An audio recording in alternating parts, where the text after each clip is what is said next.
Hahaha, apa kabar sahabat YT artikel 2? Kali ini saya akan membacakan lanjutan alur cerita kisah Aditya yang berpura-pura miskin. Tapi, sebelum mendengarkan kisah ceritanya, silahkan cari posisi yang nyaman dan jauhi keramaian. Dan jangan lupa pasang headsetnya. Dan inilah alur cerita kisah Aditya anak bos besar yang berpura-pura miskin. Episode 72.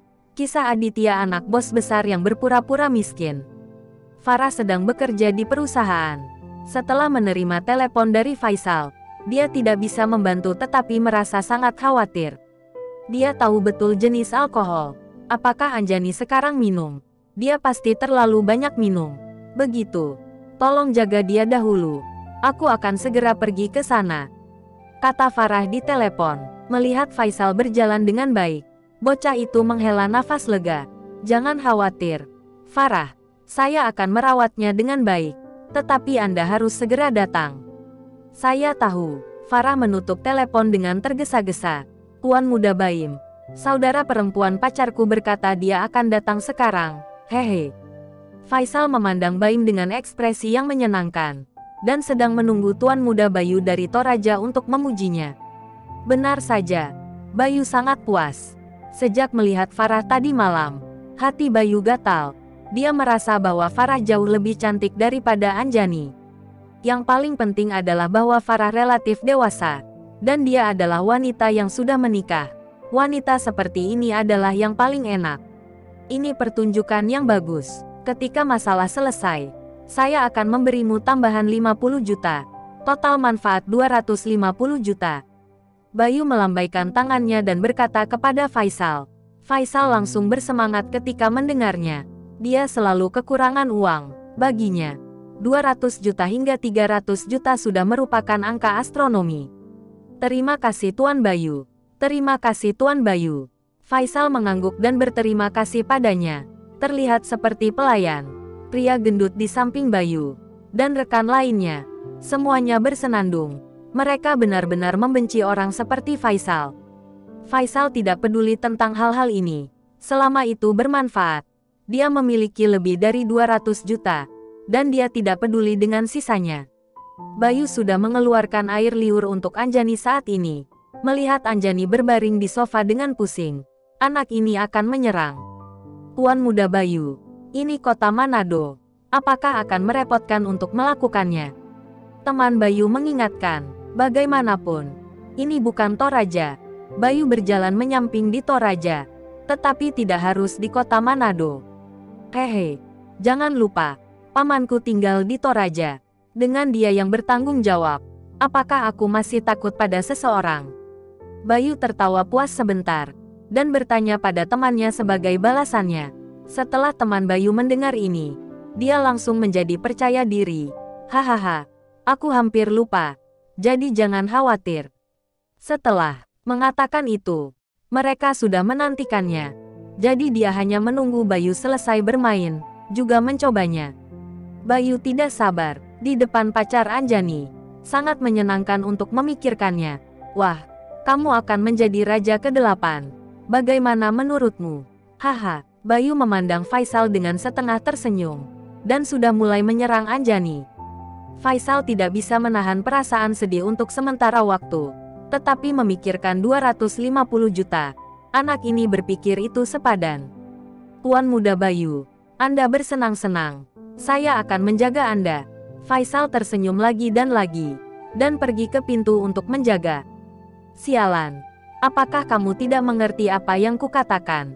Sudah kubilang jangan berkedip, teriak Bayu. Faisal sangat ketakutan sehingga dia dengan cepat berbalik dan melihatnya.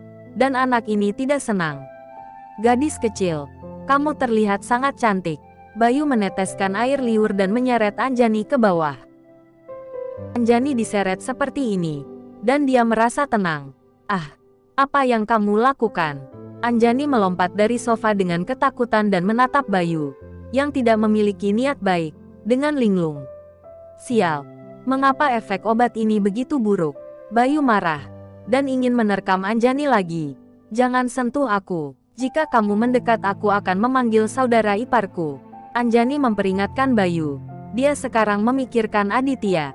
Tadi malam, Aditya mencekik leher Bayu dan hampir membutakan mata Bayu. Dominasi langka ini meninggalkan kesan mendalam pada Anjani.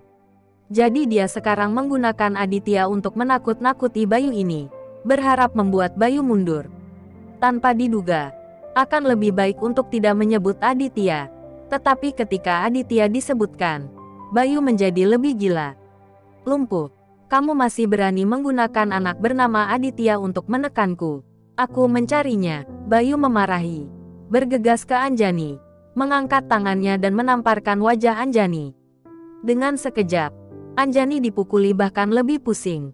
Tapi dia masih sadar di dalam hatinya, mengetahui bahwa hari ini diatur oleh Faisal. Dan jika dia tidak lari sekarang, konsekuensinya akan menjadi malapetaka.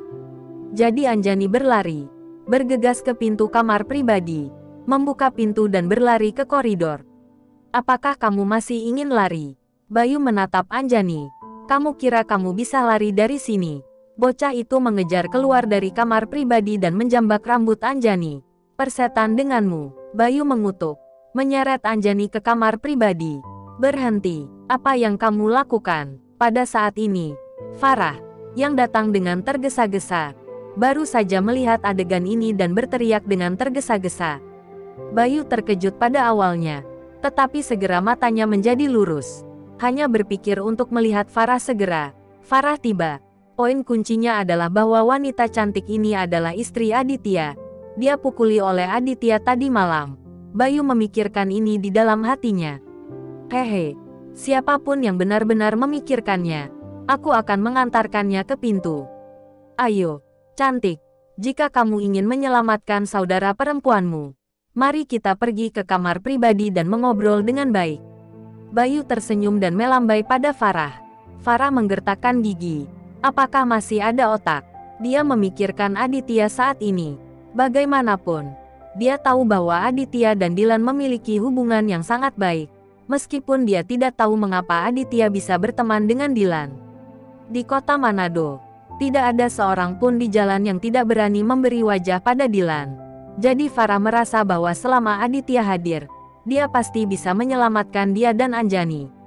Segera setelah Farah mengeluarkan ponselnya untuk menelepon Aditya, Bayu mendorong Anjani ke kamar pribadi, dan kemudian dengan cepat tiba di depan Farah. Apakah kamu masih ingin memanggil polisi? Bayu meraih telepon Farah dan melemparkannya ke tanah.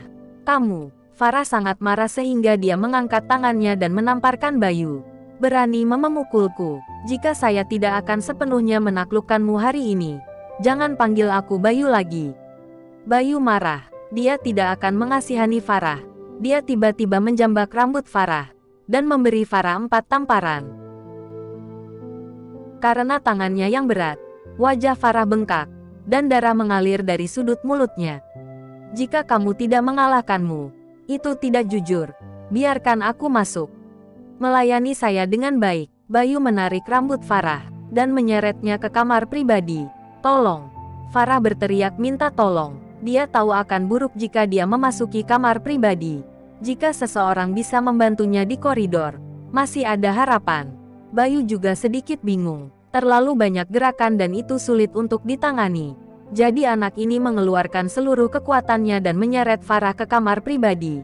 Dan dalam sekejap mata dia merobek lebih dari selusin helai rambut Farah. Puan, apa yang Anda lakukan? Pada saat ini, orang-orang yang menonton adegan di KTV bergegas untuk mendengar berita itu. Total ada 5 orang. Pemimpinnya memiliki kepala yang dicukur cepang dan wajahnya terlihat garang. Bayu memandangi 5 orang ini dan tidak peduli. Karena menurutnya, orang-orang di jalan-jalan di seluruh provinsi, pamannya telah menetap, dan dia tidak perlu khawatir. Itu bukan urusanmu. Lebih baik tidak ikut campur, dan urus urusanmu sendiri. Bayu menatap orang itu dan berkata dengan sangat kasar. Orang itu memandang Bayu. Dia masih sangat berpengalaman. Sekilas Bayu ini bukan orang biasa, dan pakaian di tubuhnya sangat berharga. Bukankah kamu anggota polisi? Cepat dan selamatkan aku. Farah, yang ketakutan, mengenalinya sekilas. Orang itu melihat pemandangan sebenarnya adalah salah satu favorit Rizka, saudara Rinal. Itu benar. Tempat ini diawasi oleh saudara botak Rinal. Dylan mengendalikan industri hiburan di kota Manado. Tangan kanannya Leo dan saudara Rinal semuanya memiliki wilayah mereka sendiri. Baru pada saat itulah saudara Rinal melihat dengan jelas bahwa wanita yang diganggu ini sebenarnya adalah Farah. Sial, bukankah ini istri Tuan Aditya? Saudara Rinal hanya merasa pikirannya berputar sebentar. Kali ini dia dalam masalah. Di wilayahnya sendiri, dia benar-benar membiarkan istri Tuan Aditya menderita pemukulan yang begitu parah. Jika Tuan Aditya menyalahkannya, dia tidak akan bisa makan dan pergi. Lepaskan aku. Rinal sangat marah. Menghadap wajah Bayu. Memberi pukulan. Bayu dipukuli sampai matanya membiru. Dan dia melepaskan Farah dengan teriakan. Melihat ini, pria gemuk dan bawahan lainnya dengan cepat bergegas keluar dari kamar pribadi. Melihat bahwa saudara Rinal harus melakukan sesuatu, dengan cepat teman Bayu menghentikan saudara Rinal. Kakak, apakah kamu tahu siapa dia? Siapa dia? Saudara Rinal memelototi teman Bayu dengan tidak sabar. Dia adalah raja ibu kota provinsi. Anda pasti pernah mendengar tentang pamannya. Pria gemuk itu melipat tangannya dan tampak sombong. Saudara Rinal berkata dengan wajah muram. Siapa pamannya? Tuan Wahyu. Yang pegang Manado. Jangan bilang kamu belum pernah mendengarnya. Pria gemuk itu mengaum dengan nada tinggi. Tiba-tiba, saudara Rinal layu seperti bola kempis. Ketika Bayu melihat situasinya, dia juga segar kembali. Dia menunjuk hidung saudara Rinal dan berkata, minggirlah kataku. Sepasang saudara perempuan ini, tuan muda ini telah memutuskan untuk bermain hari ini. Bersambung.